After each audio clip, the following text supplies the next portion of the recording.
Deputada, novamente, boa noite. A senhora representa o que tem de mais aguerrido na oposição ao atual governo. A senhora várias vezes se manifestou dizendo que se sente vivendo num regime de exceção.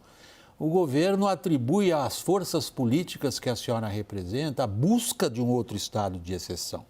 E a senhora diz que está pretendendo atuar de forma em busca de um equilíbrio. Que equilíbrio seria esse? Então, William, como eu represento, sou na CCJ desde o primeiro mandato, e a gente tem visto que a gestão que é feita pelos colegiados, ela só dá certo quando se ouve em todas as bancadas. Então, nesse sentido, a gente tem toda semana, antes das reuniões, nós temos reunião com os coordenadores de bancada, onde todos trazem os seus pleitos de pauta. E, nesse sentido, a gente tem que atuar como mediador. Foi isso que eu aprendi ao longo dos anos, enquanto atuei na Comissão de Constituição e Justiça. Quando nós fizemos certas críticas como oposição ao atual governo, é o nosso papel de oposição.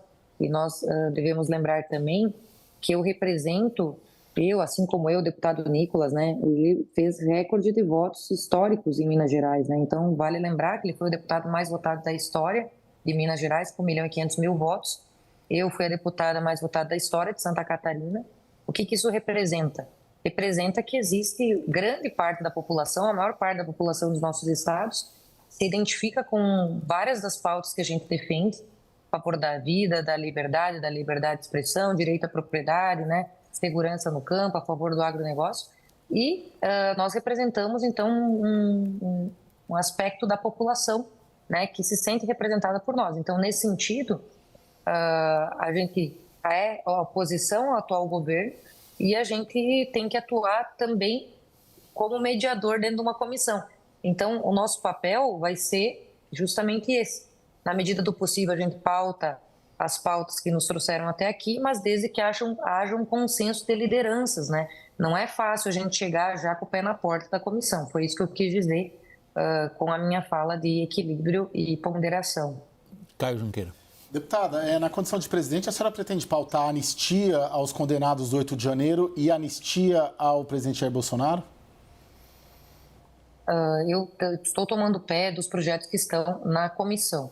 Não tenho ainda como afirmar isso, porque só para vocês terem uma ideia, a comissão hoje tem cerca de 9.000 projetos, né, que estão tramitando ali. No entanto, que estão prontos para a pauta, ou seja, com designação de relatório com redação correta, passando pela equipe técnica da comissão, tem só 1.500 projetos. Esse projeto, por exemplo, eu vou ter que ver se ele está na comissão, do que eu tenho conhecimento, nem chegou, nem foi designado o relator, não estaria pronto para estar na pauta. A mesma coisa, por exemplo, com a PEC das decisões monocráticas que veio do Senado. O Lira nem despachou ainda esse projeto dentro da Câmara, então ainda nós não temos nem clima político para poder falar em pautar esses projetos ainda. Eu entendo que tem que ter cenário para poder pautar esse tipo de projeto. Além do clamor popular, além da opinião pública, tem que ter um clima político e tem que ter um consenso das lideranças, ou da maior parte das lideranças, se for o caso. Então, eu acredito que é assim que a gente vê se formar a pauta das comissões, né? Daniel. Deputada, a senhora tem se notabilizado pela defesa de uma pauta bastante conservadora na área de costumes, por exemplo. Essa vai ser a pegada que a senhora vai tentar imprimir também à frente da CCJ? Essa pauta de costumes tenderá a avançar, apesar de uma resistência muito grande de outros partidos? Olha, na medida do possível, com certeza nós vamos tentar pautar alguns desses projetos de conservadores, né, da pauta dos costumes. Mas como eu falei para vocês, não adianta eu também pautar um monte de projetos da pauta de costumes só pela minha vontade e chegar lá e ter um kit de obstrução e não ter voto para aprovar. Então tem que ter estratégia também, até para pautar esse tipo de projeto, né? Não dá para a gente ir no oba-oba também. Se tiver o clima, a oportunidade, o interesse e o apoio dos colegas, com certeza a gente vai tentar pautar algumas pautas que me elegeram também, que me trouxeram até aqui. Quais delas? Quais que a senhora gostaria de priorizar? Olha, como eu falei para vocês, eu fui eleita hoje, eu estou conversando aqui, eu estava conversando com a secretária da comissão. Esse trabalho temático ele vai começar amanhã.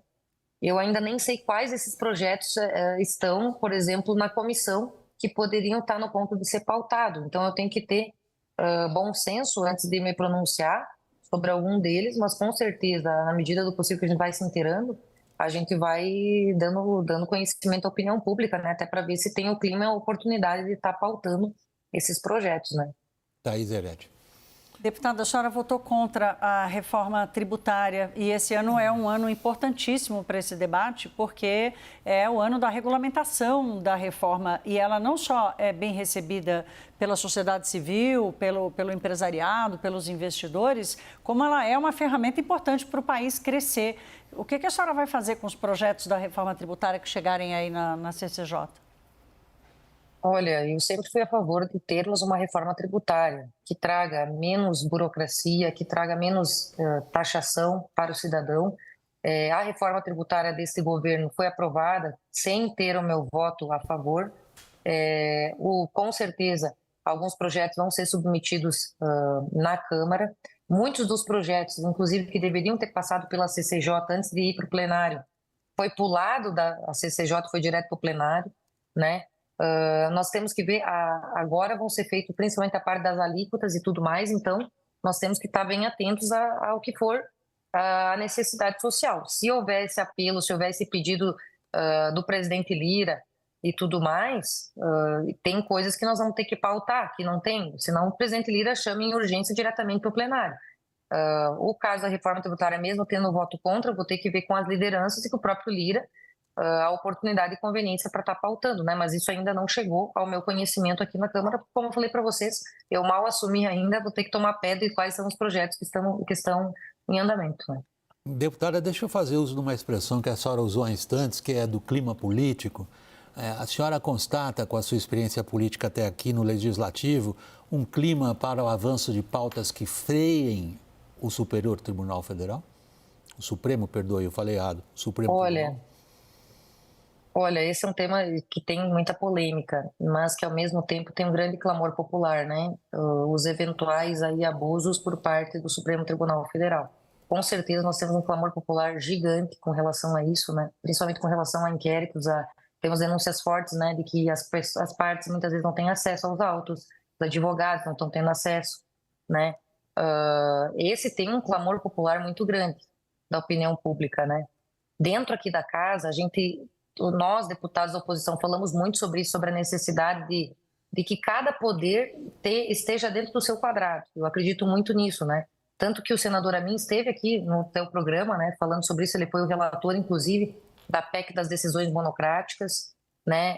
Fez um brilhante relatório, porque é perigoso que muitas vezes o próprio Supremo usurpe a competência do Legislativo. Eu sou uma ferrenha defensora de que muitas vezes o Congresso Nacional, ao se omitir sobre certos temas, está no seu direito de legislador, inclusive, e que o Supremo não pode legislar no nosso lugar, não pode descriminalizar drogas no nosso lugar, não pode decidir sobre o marco temporal quando nós temos projetos de lei em andamento na casa. Então, eu sou favorável de que a gente tenha, claro, o papel de cada poder constitucional e que não se usurpe a competência de outros poderes. E que, no caso de excessos, cabe aos freios e contrapesos a gente fazer essa dosagem.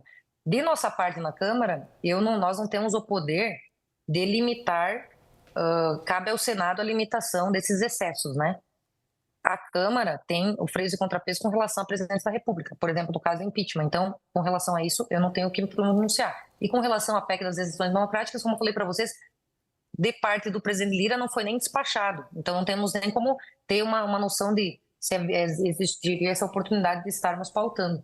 Mas eu sou favorável a essa PEC que foi aprovada no Senado e acho que ela seria muito importante para o país num momento em que o judiciário está extrapolando, sim, no meu entender, de muitas das suas competências.